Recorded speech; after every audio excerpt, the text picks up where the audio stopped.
প্রতিবার committee change হয়, সভাপতি চেঞ্জ হয়, সেক্রেটারি চেঞ্জ হয়, সবকিছু চেঞ্জ হয়, কিন্তু এই যে আমার যে বক্তৃতা দেওয়ার যে মুরগি বানানো পরিবর্তন হচ্ছে না।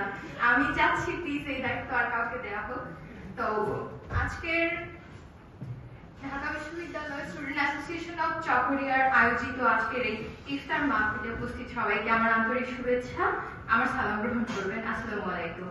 আর নবীনদেরকে অনেক অনেক অভিনন্দন। ঢাকা বিশ্ববিদ্যালয়ের ক্যাম্পাস তোমাদেরকে সুস্বাগতম জানাচ্ছি। আর সাথে তোমাদের প্রাণপ্রিয় চকরিয়ার আমরা কয়েকজন সিনিয়র রয়েছি যারা আসলে আজকে তোমাদের বরণ করে নিতে চলেছি। তো আমার আসলে নতুন করে কিছু বলার নেই, আমি তোমাদের অনুভূতিটুকু বুঝতে পারছি, কারণ এই সময়টা আমিও পার করে এসেছি।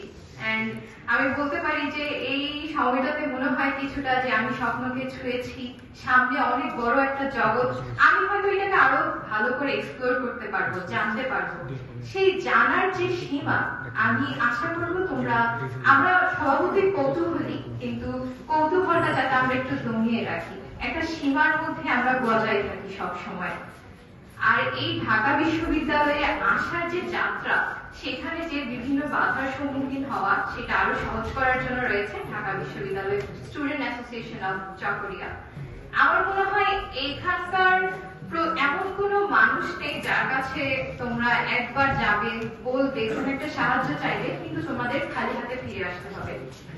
আমি আশা করছি এখানকার প্রত্যেকটা মানুষ এমন প্রত্যয় নিয়ে থাকে যে আমি অন্তত আমার উপজেলার কোনো একজনের সামান্যটুকু উপকারেও যদি আসতে পারি, সেটাও আমার জন্য অনেক কিছু। আমি যদি নিজের কথাই বলে থাকি, আমার সেরকম যদি কখনো সুযোগ হয়ে থাকে, আমি তোমাদের কথা দিতে পারি ইনশাআল্লাহ আমি তোমাদের নিরাশ করব না।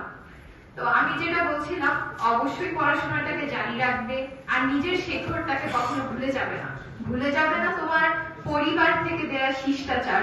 এখানে অনেক ধরনের মানুষ থাকবে, অনেক বিষয় থাকবে, তোমার মনে হবে আমিও যাই, ওরাও করছে, আমিও করি, এটা করা যাবে না। মনে রাখতে হবে আমার শেখর কোথায়, আমি কোথা থেকে এসেছি, এটা আমার সাথে যায় কিনা, এটা আমার ধর্মীয় অনুভূতির সাথে যায় কিনা, এটা আমার আদব কায়দার সাথে যায় কিনা।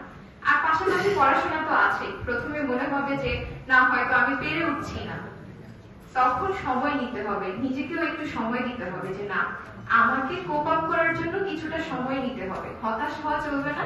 ইনশাআল্লাহ সামনে আগাও। সবার জন্য অনেক বেশি শুভকামনা থাকলো। ভালো থাকবে সবাই। অনেক ধন্যবাদ।